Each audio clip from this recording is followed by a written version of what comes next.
10:30 पौने 11 बज रहे हैं तो आप अपने बेड में लेटते हैं, सोचते हैं कि चलो अच्छा टाइम है, मैं सो जाता हूँ। ऑफिस से बहुत थक कर आया हूँ, थोड़ी सी डीप ब्रीदिंग करी और लाइट्स ऑफ करी, पर एकदम दिमाग में एक बात आती है, मैं लास्ट टाइम अपना एक थोड़ा सा फ़ोन चेक कर लूँ, देखता हूँ सोने से पहले कोई अर्जेंट कोई मैसेज तो नहीं। तो जैसे ही मैंने ऑन किया उसमें कुछ नोटिफिकेशंस थी तो उसमें चला गया। फिर मैंने एक रील देखी, फिर मैंने नेटफ्लिक्स पे कुछ देखा, फिर व्हाट्सएप देखा। तो करते करते कुछ समय बीत गया तो मुझे लगा कि 5-10 मिनट हुए हैं, चलो मैं अभी सोने की तैयारी करता हूँ। पर असल में ऑलमोस्ट 12:30 पौने 1 बजता है। तो then I gets little scared कि अरे ये तो क्या हो गया। अभी मैं सोने की कोशिश करता हूँ, लाइट ऑफ करो और लेट जाओ, पर नींद तो नहीं आ रही।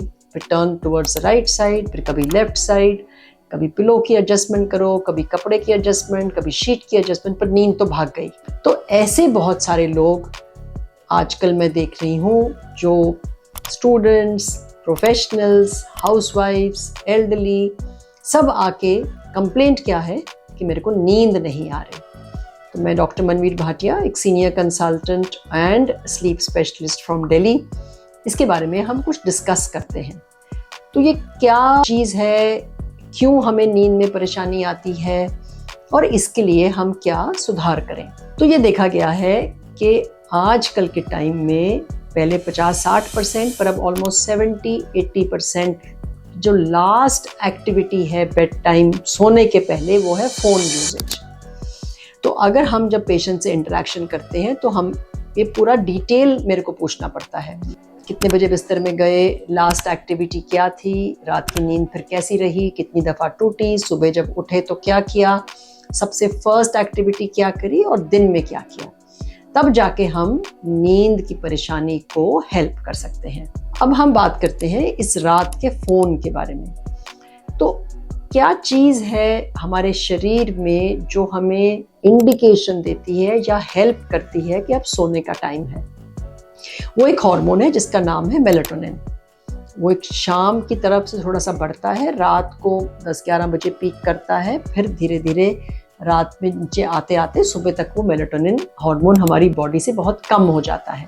तो जब हम light is a big stimulator for this hormone, तो जैसे ही रोशनी आती है ये हार्मोन दब जाता है। तो अगर हम रात को ब्राइट लाइट्स ऑन करें या फ़ोन का इस्तेमाल करें तो ये हार्मोन फिर दब जाता है।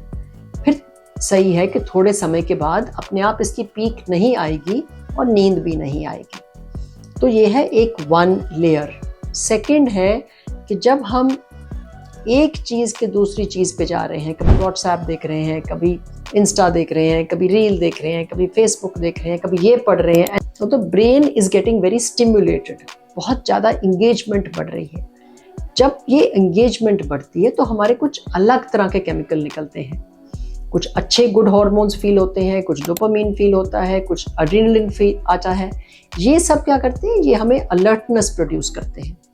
एंड सही बात है, हमें दिन में ये अलर्टनेस चाहिए, तो ये दिन के हार्मोन्स हैं, पर हमने इनको चेंज करके रात को कर दिया है।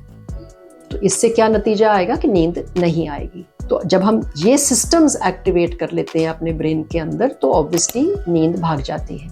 एंड देन बहुत ज़रूरी है कि सुबह उठने के बाद अपनी रूटीन को सेम रखिए, अपनी एक्सरसाइज एक्टिविटी को सेम रखिए, ताकि आपका दिन ठीक बीते। दिन ठीक बीतेगा तो रात भी ठीक बीतेगी। तो ये बहुत सारी स्टडीज़ और साइंस ने दिखाया है कि करीबन जो लोग इस्तेमाल फ़ोन को ज़्यादा करते हैं, दिन में भी ज़्यादा करते हैं, सपोज़ 30-40% लोग कंप्लेन कर रहे हैं कि हमारी स्लीप ठीक नहीं है। तो इसका इम्पैक्ट क्या होता है, इंसान को कैसे पता चलता है या क्या लक्षण लेके लोग आते हैं।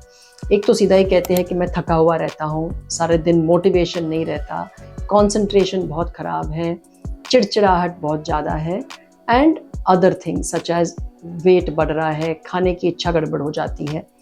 तो अच्छी नींद के साथ ये सारी चीज़ें वापस चली जाती हैं और ख़राब नींद के साथ ये सारे सिम्टम आते हैं। आज अगर आप तय करें कि मैं आज अपना फ़ोन बंद करके कहीं दूर रख दूँगा और इसकी रोज़ की प्रैक्टिस बनाऊँगा, तो डेफिनेटली जो फ़ोन की वजह से कंट्रीब्यूशन हो रहा है नींद ख़राब होने का, वो ठीक हो जाएगा। But you will feel the difference कि मेरा रात ठीक है तो मेरा दिन भी ठीक है।